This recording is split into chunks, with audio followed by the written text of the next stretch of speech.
Kerajaan belanja tol pada 8 dan 9 Februari ini. 16 lagi ahli parlimen akan sokong Datuk Seri Anwar akhir bulan ini. 6 kanak-kanak mangsa nafsu gila peniaga warung. Bismillahirrahmanirrahim. Assalamualaikum dan salam Malaysia Madani. Bersama saya Mirakilah dalam Netstep 7 terhangat, 7 berita Malaysia paling trending hari ini. Jangan lupa untuk subscribe YouTube Netstep TV dan follow Facebook Netstep Malaysia.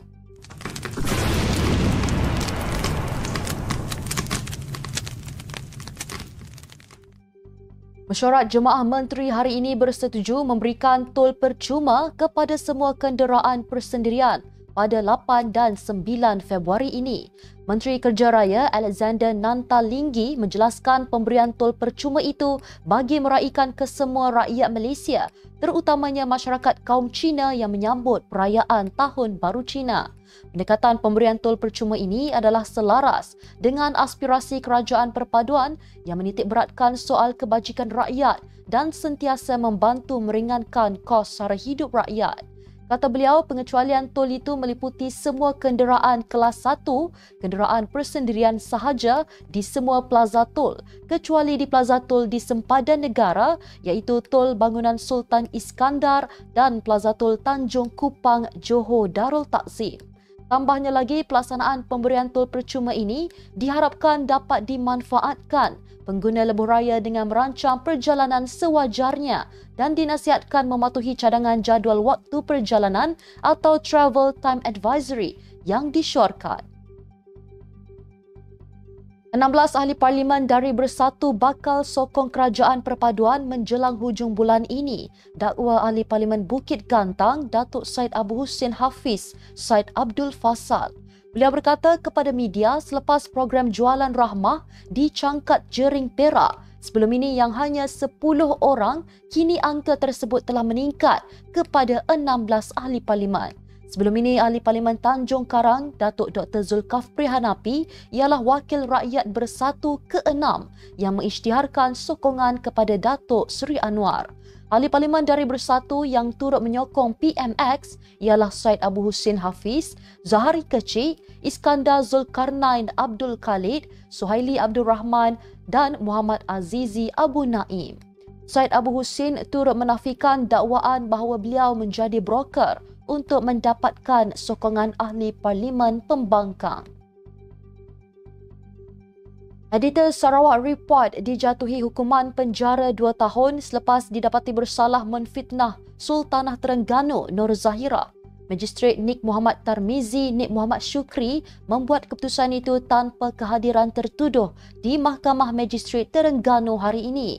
Claire Rewcastle Brown didakwa di bawah Seksyen 500 Kanun Keseksaan kerana memfitnah Sultanah Nur Zahirah menerusi bukunya The Sarawak Report, The Inside Story of the 1MDB Exposed. Seksyen 500 memperuntukkan hukuman penjara sehingga 2 tahun atau denda atau kedua-duanya sekali jika sabit kesalahan. Mengikut kertas pertuduhan, fitnah berkenaan terkandung pada baris ke-7, perenggan 4 di muka surat ketiga buku itu. Tohmahan tersebut ditulis seperti The Wife of the Sultan terhadap Kebawah Duli Yang Maha Mulia Sultanah Nur Zahirah yang merupakan satu fitnah di mana tohmahan tersebut dipercayai merosakkan nama baik Kebawah Duli Yang Maha Mulia Sultanah Nur Zahirah. Suruhanjaya Komunikasi dan Multimedia Malaysia MCMC tidak mengesan sebarang video memaparkan rakaman platform audio siar atau podcast menjemput seorang lelaki yang sebelum ini didakwa atas kesalahan mengiklankan khidmat persundalan menerusi aplikasi X. Video seperti yang didakwa mungkin tidak dimuat naik atau sudah diturunkan oleh platform terbabit, dakwa Menteri Komunikasi Fahmi Fazil. Lapornya, MCMC sebelum ini ada menerima laporan berkaitan perkara terbabit, namun siasatan yang dijalankan tidak menemui rakaman video podcast berkenaan. Terdahulu, netizen mengkritik dan mempersoalkan tindakan laman web penstreaman berkenaan kerana menjemput hot daddy yang disifatkan seolah-olah menyokong dan mempromosikan apa yang dilakukan individu itu. Isteri bekas Yang di-Pertua Negeri Sarawak, Tun Abdul Taib Mahmud, Tuh Puan Ragat Kurdi Taib merayu kepada rakyat Sarawak agar menghentikan tuduhan dan sangkaan jahat terhadapnya. Dalam satu surat terbuka kepada media, berkata Ragat sedar tersebarnya berita mengenai dakwaan insiden melarikan Abdul Taib dari sebuah hospital pakar. Ragat turut merayu agar semua pihak tidak percaya akan sebarang kabar angin bahawa beliau akan melarikan diri. Sejak semalam, tular kandungan sebuah portal berita yang mendakwa Ragat telah melarikan Abdul Taib dari sebuah hospital pakar dengan mencabut segala gadget rawatan yang dipasang ke badannya. Turut tular salinan laporan polis oleh pihak hospital berkenaan selain foto Abdul Taib yang sedang dirawat. Seorang peniaga warung di Simpang Bekoh, Jasin bernafsu songsang dikenal pasti menjadikan 6 kanak-kanak dan remaja lelaki sebagai pemuas nafsu sejak lebih 4 bulan lalu. Perbuatan jijik suspek yang berusia 56 tahun itu terbongkar apabila 6 mangsa kanak-kanak lelaki tampil membuat laporan di Ibu Pejabat Polis Daerah Jasin dan diberkas malam tadi. Laporan polis dibuat akibat mangsa tidak tahan diperlakukan sedemikian sejak September tahun lalu. Ketua Polis Daerah Jasin, Deputi Superintendent Ahmad Jamil Razi berkata, siasatan awal mendapati kejadian membabitkan mangsa berumur 12 dan 13 tahun antara September 2023 hingga Januari lalu. Tambah beliau, suspek sudah berkahwin dan mempunyai seorang anak angkat. Bagaimanapun direman 7 hari sehingga 13 Februari bagi membolehkan polis melengkapkan siasatan kes.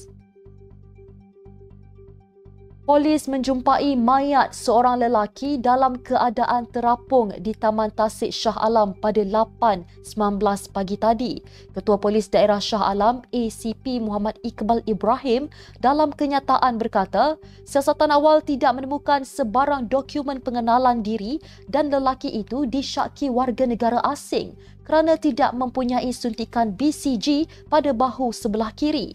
Pemeriksaan oleh pihak forensik Selangor ke atas badan si mati mendapati terdapat kesan luka melecet pada leher di sebelah kanan dan kiri serta luka kecil pada pipi dan hidung. Polis berkata mayat itu telah dibawa ke Hospital Shah Alam untuk bedah siasat esok bagi mengenal pasti punca kematian. Kes diklasifikasikan sebagai mati mengejut. Orang ramai yang mempunyai sebarang maklumat lanjut boleh menghubungi Pegawai Penyiasat Inspektor Ahmad Fazlin Rasli di talian 012-511-3584. Sekian sahaja tujuh terhangat hari ini. Jangan lupa bersama saya setiap hari pada waktu yang sama untuk ikuti tujuh berita Malaysia paling trending hanya di tujuh terhangat. Follow Facebook Netstep Malaysia dan subscribe YouTube Netstep TV. Netstep Malaysia menjangkau informasi, mengora inspirasi. Saya Amira Akilah. Assalamualaikum dan salam sejahtera.